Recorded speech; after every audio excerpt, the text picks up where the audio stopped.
MG3 car 2018, falling behind.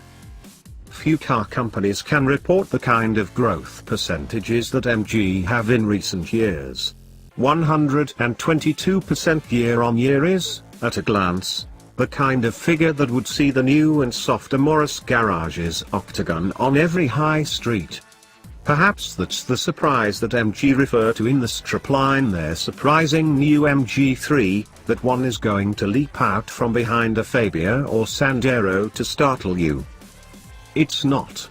MG's UK sales figures have hovered below 5,000 units for the last couple of years, despite the introduction of two new models.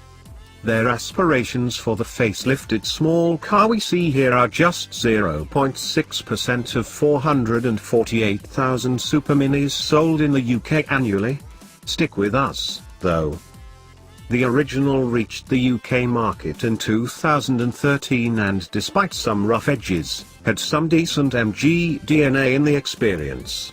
Admittedly, it was more metro than magnet, and without yuppie brace red seatbelts. It was saved from mediocrity by direct steering with decent feel and suspension that kept the car neatly under control at Funby road speeds, with less of the grim-faced stiffness many competitors consider sporty. Its 1.5 engine might have been way behind the curve for emissions and claimed economy, but it revved happily enough, shouting about being asked to work hard but delivering some pull for all the grunting. In short, it was an affordable, good value and involving car that deserved more than just crumbs of market share.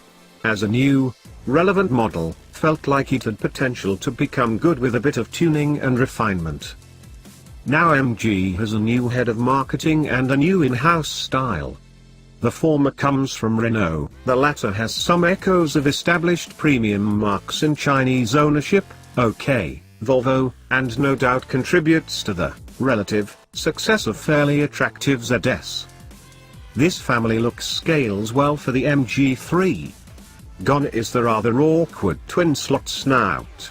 Now there's an upright grille with wiggly line mesh and a hydrofoil-esque blade motif ahead of the front wheels. At the rear, the tailgate is simplified and the door lights have a smooth, evenly illuminated light pipe running up the C-pillar.